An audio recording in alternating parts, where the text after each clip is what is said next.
Hello friends. சின்ன மருமகள் serial இனி வரப்போற எபிசோட்ஸ்க்கான ரிவ்யூ தான் பார்க்க போறோம். அடுத்தடுத்த சுவாரஸ்யங்கள தெரிஞ்சுக்கிறதுக்கு இந்த வீடியோவை ஸ்கிப் பண்ணாம கடைசி வரைக்கும் பாருங்க. நம்ம ராஜா, அவங்க வீட்ல இருந்து மோகனா, அதுக்கப்புறம் மலர், கருப்பு இவங்க 3 பேருமே குழந்தைக்கு தடுப்பூசி போடுறதுக்காக ஹாஸ்பிட்டலுக்கு போற இடத்துல டாக்டர் கிட்ட குழந்தைய கொடுத்துட்டு வெளிய வெயிட் பண்ணிக்கிட்டு இருக்காங்க. நர்ஸும் குழந்தைய தூக்கிட்டு போய் ட்ரேல வச்சுட்டு ஊசி எடுத்துட்டு வரலாம் அப்படின்னு வெளிய வராங்க. வெளிய வரதுக்குள்ளேயே ஒரு பாட்டிமா அந்த குழந்தைய தூக்கி ஒரு கிட்டுக்குள்ள போட்டுக்கிட்டு, அவங்க பாட்டுக்கு வெளிய வந்து ஆட்டோல ஏறிடுறாங்க. அந்த ஆட்டோல நம்ம காவியா இருக்காங்க. காவியா இருக்கிறது தெரியாம, அந்த பாட்டிமா ஈஸ்வரிக்கு வீடியோ கால் பண்றாங்க. வீடியோ கால் பண்ணி, "இங்க பாருங்கம்மா, நீங்க சொன்ன மாதிரியே இந்த குழந்தைய நான் கடத்திட்டு வந்துட்டேம்மா. இந்த குழந்தைய நான் என்ன பண்ணட்டும்?" அப்படின்னு சொல்லி கேட்கவும், இதை கேட்ட நம்ம காவியாக்கு பயங்கரமா ஷாக் ஆயிடுது. அதுக்கப்புறம் என்னதான் பண்ணிக்கிட்டு இருக்காங்க அப்படின்னு சொல்லி பார்ப்போம் அப்படின்னு காவியாவும் வெயிட் பண்ணிக்கிட்டே இருக்காங்க. நம்ம ஈஸ்வரி இருந்துட்டு, "இங்க பாருங்க, பாட்டிமா நாங்க சொல்ற வரைக்கும் இந்த குழந்தைய நீங்களே வச்சுக்கோங்க. இந்த குழந்தைய என்ன பண்றது, எது பண்றதுன்னு நாங்க சொல்றோம்." அப்படின்னு சொல்லி போன வச்சுறாங்க. நம்ம பாட்டிமாக்கு ஒரே பயம், என்ன பண்றது, எது பண்றதுன்னே தெரியல. அப்படியே கை, கால் எல்லாம் நடுங்கிட்டே இருக்கு. அதுக்கப்புறம் நம்ம காவியாவை பார்க்குறாங்க, குழந்தைய பார்க்குறாங்க, காவியாவை பார்க்குறாங்க, குழந்தைய பார்க்குறாங்க, காவியாவை பார்க்குறாங்க, குழந்தைய பார்க்குறாங்க, போறாங்க காவியாவை பார்க்குறாங்க, குழந்தைய பார்க்குறாங்க, போறாங்க காவியாவும் எதுவுமே கண்டுக்காத மாதிரி. அப்படியே உட்கார்ந்துக்கிட்டே இருக்காங்க. இந்த பாட்டிமாவும் அந்த பொண்ணை எதுவும் கண்டுக்கல. அப்படின்னு சொல்லிட்டு திரும்பவும் ஈஸ்வரிக்கு கால் பண்ணி, "இங்க பாருங்கம்மா, ரொம்ப நேரம்லாம் என்னால இந்த குழந்தைய வச்சுக்க முடியாதும்மா. முதல்ல இந்த குழந்தைய என்ன பண்ணணும்னு சொல்லுங்கம்மா. இல்ல நீங்களாவது வந்து வாங்கிட்டு போங்கம்மா." அப்படின்னு சொல்லவும், இதை கேட்ட காவியாக்கு பயங்கர கோவம் வருது. என்னதான் பண்றாங்க அப்படின்னு சொல்லி வெயிட் பண்ணி பார்ப்போம் அப்படின்னு ரொம்ப நேரமா வெயிட் பண்ணிக்கிட்டே தான் இருக்காங்க. இந்த பக்கம் குழந்தைய காணோம்னு நம்ம சேதுக்கு நம்ம கருப்பு கால் பண்ணி, குழந்தைய காணோம் அப்படின்னு சொல்லவும், நம்ம சேதுக்கு பயங்கரமா ஷாக் ஆயிடுது. "என்ன மாமா சொல்றீங்க? நீங்க சொல்வது எல்லாம் உண்மையா?" அப்படின்னு சொல்லிட்டு, இதுக்கெல்லாம் காரணம் அந்த தமிழ் செல்வியா தான் இருக்கு அப்படின்னு, தமிழ் செல்விக்கு கால் பண்ணி, "இங்க பாருடி, என் குழந்தைய எங்கடி வச்சிருக்க? நீ தானே பிளான் போட்டு என் குழந்தைய கடத்திட்ட" அப்படின்னு சொல்லவும், என்னது என் குழந்தைய காணுமா? ஐயோ! என் குழந்தைய காணுமா? அப்படின்னு சொல்லி பயங்கரமா அழுதுட்டே இருக்காங்க. இந்த பக்கம் பார்த்தீங்கன்னா, நம்ம காவியா இருந்துட்டு ரொம்பவே புத்திசாலித்தனமா அந்த பாட்டிகிட்ட இருந்து குழந்தைய அவங்களுக்கு தெரியாம எடுத்துறாங்க.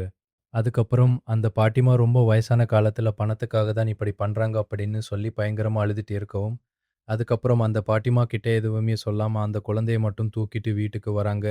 இந்த பக்கம் பார்த்தீங்கன்னா, நம்ம ராஜாங்க வீட்ல இருக்கிற எல்லாருமே பாத்துட்டு போயிருக்காங்க. குழந்தைய எங்க தேடுறது, என்ன பண்றதுன்னு தெரியாம ரொம்ப முழிச்சுக்கிட்டே இருக்காங்க.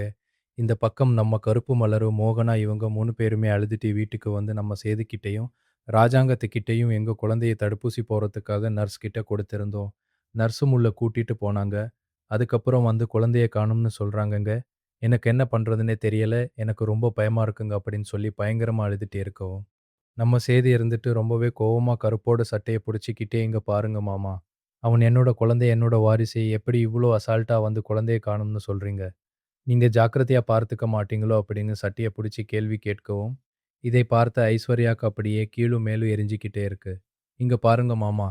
நானா ஆரம்பத்துல இருந்து பார்த்துக்கிட்டு தான் இருக்கேன். இந்த விஷயத்துல எதுவும் பேசக்கூடாதுன்னு நினைச்சுக்கிட்டு தான் இருக்கேன். ஆனா என்னால பேசாம இருக்க முடியல மாமா. நான் இப்படி எல்லாம் பேசுறேன்னு நினைச்சு என் மேல நீங்க கோவப்படாதீங்க. அந்த குழந்தை இந்த வீட்ல இருக்கக்கூடாதுன்னு அந்த கடவுளே நினைச்சிருக்கு போல. அதனால தான் அந்த குழந்தையே காணாம போயிருக்கு. இனிமே இப்படியே விட்டுருங்க மாமா. இனிமே அந்த குழந்தைய நம்ம வீட்டுக்கு வேண்டவே வேண்டாம் அப்படின்னு சொல்லவும், இதை கேட்டு கருப்பு இருந்துட்டு, "இங்க பாரும்மா ஐஸ்வர்யா, இதுல ஏதோ சதி இருக்கிற மாதிரி இருக்கேம்மா. இதுல நீ ஏதாவது இன்வால்வ் ஆயிருக்கியேன்னா இங்க பாருங்க. நீங்க நீங்க இந்த மாதிரி எல்லாம் பேசிக்கிட்டே இருந்தீங்க. அவ்வளவுதான் உங்களுக்கு மரியாதை. இதுல நான் என்ன பண்ண வேண்டியது இருக்கு?" அப்படின்னு சொல்லி கோவமா பேசிக்கிட்டு இருக்காங்க. அந்த நேரம் பார்த்து நம்ம காவியா கை தட்டிக்கிட்டே உள்ள வராங்க உள்ள. வந்த உடனே எல்லாருமே காவியாவ திரும்பி பார்த்து, அத அதிர்ச்சியில பார்த்துக்கிட்டு இருக்காங்க. அதுக்கப்புறம் காவியா இருந்துட்டு, "ரொம்ப நல்லா நடிக்கிறீங்களேங்க" அப்படின்னு சொல்லி கேட்குறாங்க. இத கேட்டு நம்ம ஈஸ்வர் இருந்துட்டு, "மருமகளே எப்பம்மா வந்த நீ? வாம்மா என் பையன் எங்கம்மா?" அப்படின்னு சொல்லி கேட்கவும், "இங்க பாருங்க, என்ன மருமகன் உங்க வாயால கூப்பிடவே கூப்பிடாதீங்க. உங்கள மாதிரி ஒரு ஜென்மத்தை இந்த உலகத்துல நான் எங்கேயுமே பார்த்தது கிடையாது. எப்படிங்க உங்களால மட்டும் இப்படியெல்லாம் அசிங்கமா நடிக்க முடியுது?" அப்படின்னு சொல்லி கேட்கவும், "மருமகளே என்னாச்சு மருமகளே? எதுக்காக என்ன இப்படியெல்லாம் பேசிக்கிட்டு இருக்க மாமா? இங்க பாருங்க மாமா வந்ததும் வராதம்மா. காவியா என்னென்னலாம் பேசிக்கிட்டு இருக்கான்னு பாருங்க மாமா." அப்படின்னு சொல்லி நம்ம ராஜாங்கத்துக்கிட்ட சொல்லவும், ராஜாங்க இருந்துட்டு, "காவியா முதல்ல என்ன விஷயம்னு சொல்லுமா?" அப்படின்னு சொல்லி கேட்குறாங்க. "இங்க பாருங்க மாமா, எங்க வீட்ல குழந்தைய காணோம் தானே, எல்லாருமே தேடிக்கிட்டு இருக்கோம்." அப்படின்னு சொல்லி கேட்கவும், இதை கேட்ட ஈஸ்வரிக்கும், ஐஸ்வர்யாவுக்கும் அப்படியே பட படன்னு ஆயிடுது. "ஆமாமா, குழந்தைய காணோம் தான். நாங்க எல்லாருமே தேடிக்கிட்டு இருக்கோம்." அப்படின்னு சொல்லி கேட்கவும், அதுக்கப்புறம் காவியா இருந்துட்டு, "மாமா ஒரு நிமிஷம் இருங்க மாமா" அப்படின்னு சொல்லிட்டு வெளிய போயிட்டு ஆட்டோல இருக்கிற குழந்தைய தூக்கிக்கிட்டு உள்ள வராங்க. உள்ள வந்த உடனே, "இங்க பாருங்க மாமா, இந்த குழந்தை காணாம போனதுக்கு இவங்க 2 பேருக்கும் காரணம் இருக்கு. மாமா இங்க தான் இந்த குழந்தைய காணாம போனதுக்கு இவங்க 2 பேருக்கும் காரணம் இருக்கு. மாமா அதனால தான் மாமா இது எல்லாத்தையுமே பண்ணியிருக்காங்க. ஒரு பாட்டிமாவ வச்சு இந்த குழந்தைய கடத்தியிருக்காங்க. கடத்துனது மட்டும் இல்லாம இந்த குழந்தைய ஏதாவது பண்ணணும்னு பிளான் போட்டிருக்காங்க மாமா. ஏதோ நான் அந்த குழந்தைய பக்கத்துல இருந்ததுனால, அந்த குழந்தைய காப்பாத்தி கூட்டிட்டு வந்திருக்கேன். இப்படி ஒரு கேவலமான ஜென்மங்களா இருக்கீங்களே, அந்த பிஞ்சு குழந்தை உங்க 2 பேரையும் என்ன பண்ணுச்சு? என்ன பாவம் பண்ணுச்சு?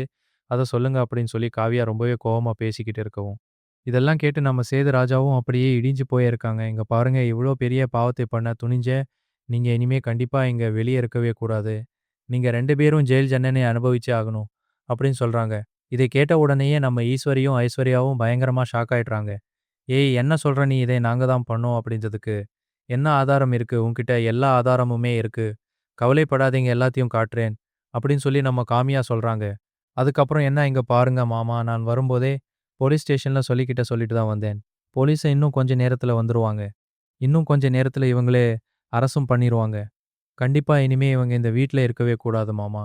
அப்படின்னு சொல்லவும், ராஜா அங்க இருந்துட்டு, "இங்க பாரு ஈஸ்வரி, இந்த குழந்தை பிஞ்சு குழந்தை என்ன பாவம் பண்ணுச்சு உனக்கு? எதுக்காக இந்த பிஞ்சு குழந்தை மேல இவ்வளவு கோவம்? இங்க பாருங்க மாமா, ஐஸ்வர்யாக்கு இப்பதான் கல்யாணம் ஆயிருக்கு.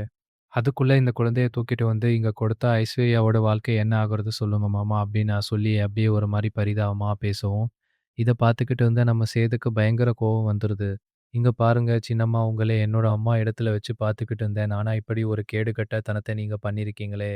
உங்களுக்கே நியாயமா இருக்கா?" அப்படின்னு நான் சொல்லி கேட்கவும், "இங்க பாரு சேது, நான் நான் பண்ணத நீ கொஞ்சம் புரிஞ்சுக்கணும். சேது, நீ இப்ப தான் கல்யாணம் பண்ணியிருக்க. உனக்கு இடையில ஒரு குழந்தை இருந்தா நீங்க 2 பேரும் எப்படி சந்தோஷமா இருப்பீங்க? அத யோசிச்சு தான் நான் இது எல்லாத்தையுமே பண்ணேன். நான் இதுக்கு முன்னாடி இந்த குடும்பத்துல இருக்கிறவங்க கிட்ட எத்தனையோ முறை சொல்லி பார்த்துட்டேன். இந்த குழந்தை இங்க வேண்டாம்னு. ஆனா நீங்க யாருமே ஏத்துக்கிற மாதிரி இல்ல. அதனால தான் இப்படி ஒரு வேலையை பண்ணிட்டேன். என்னை மன்னிச்சிருங்க. இனிமே நான் இப்படி ஒரு தப்பு பண்ண மாட்டேன். என்ன ஜெயிலுக்கு மட்டும் அனுப்பிடாதீங்க" அப்படின்னு சொல்லவும், இத கேட்டுக்கிட்டு இருந்த காவியா இருந்துட்டு, "இங்க பாருங்க மாமா, இவங்க இந்த மாதிரி பேசுறாங்களேன்றதுக்காக இவங்கள மன்னிச்செல்லாம் விடக்கூடாது மாமா. நீங்க மன்னிச்சு விட தான் இவங்க நெறைய தப்பு பண்ணிக்கிட்டே இருக்காங்க. இவங்க பண்ண தப்புக்கு ஜெயில் தண்டனை அனுப்பி வைக்கணும். நான் மட்டும் அந்த குழந்தை கூட இல்லன்னா, அந்த குழந்தை இந்நேரம் உயிரோடே இருந்திருக்காது மாமா" அப்படின்னு சொல்றாங்க.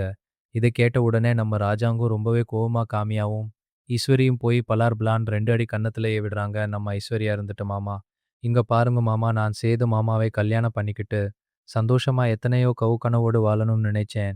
ஆனா நான் நினைச்சது ஒரே ஒரு விஷயம் கூட நடக்கல மாமா. எல்லாத்துக்கும் காரணம் இந்த குழந்தை தானே. இந்த குழந்தை இந்த வீட்ல இருக்கிறதுனால தான் என்னோட வாழ்க்கை சந்தோஷமா இருக்க மாட்டேங்குது.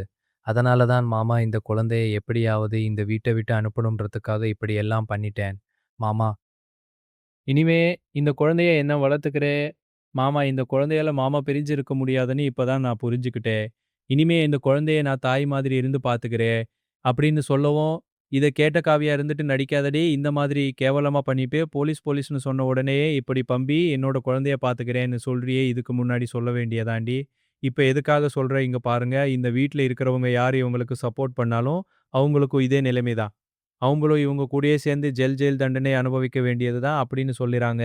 இது கேட்ட உடனேயே நம்ம காவியா இருந்துட்டு ரொம்பவே கோவமா பேசிக்கிட்டு இருக்காங்க. அதுக்கப்புறம் நம்ம ஈஸ்வரி இருந்துட்டு காவியா கிட்ட வந்து, "இங்க பாரும்மா மருமகளே, ஏதோ ஐஸ்வர்யா வாழ்க்கை அவ சின்ன பொண்ணு. அதனால தான் அவ சந்தோஷமா இருக்கணும்ன்றதற்காக தான் இது எல்லாத்தையுமே பண்ணிட்டேன். என்ன மன்னிச்சிரும்மா. இனிமே இப்படி ஒரு விஷயத்தை நான் பண்ண மாட்டேம்மா. நீ போலீஸ் எல்லாம் வர வைக்காதம்மா. உன் கால்ல கூட விழறம்மா" அப்படின்னு சொல்லி கெஞ்சவும், "இங்க பாருங்க, உங்களுக்கு அசிங்கமா இல்ல? இப்படியெல்லாம் என்கிட்ட பேசுறதுக்கு இங்க பாருங்க, திரும்பவும் இந்த விஷயத்தை பத்தி என்கிட்ட ஏதாவது பேசினீங்க உங்களுக்கு மரியாதை கட்டிடும். இன்னும் கொஞ்ச நேரத்துல போலீஸ் வந்துருவாங்க. அதுக்கப்புறம் உங்களை வச்சுக்கிறேன்." அப்படின்னு சொல்லவும் ரொம்பவே கோவமா பேசிக்கிட்டு இருக்காங்க. இந்த பக்கம் தமிழ் செல்வி தன்னோட குழந்தை என்னாச்சோ ஏதாச்சோன்னு பதறி அழுதுகிட்டே இருக்காங்க. நம்ம அப்பத்தாவும், "இங்க பாருடி, குழந்தை எங்கேயும் போயிருக்காதடி, அழுகாதடி" அப்படின்னு சொல்லவும், "கொஞ்ச நேரம் நிறுத்துறீங்களா? இது எல்லாத்துக்குமே காரணம் நீங்க தானே. உங்களால தான் என் குழந்தை இந்த நிலைமைக்கு ஆளாச்சு. இங்க பாருங்க என் குழந்தைங்க மட்டும் ஏதாவது ஒண்ணு ஆச்சு உங்களை நான் சும்மாவே விட மாட்டேன். நீங்க யாரு என் குழந்தைய தூக்கிட்டு போய் அவங்க கிட்ட குடுக்கறதுக்கு? அதுக்காக தான் இந்த வீட்டுக்கு வந்தீங்களா? நாடகம் நடிச்சுக்கிட்டு அப்படின்னு சொல்லும். இங்க பாருடி இந்த மாதிரி எல்லாம் பேசாதடி.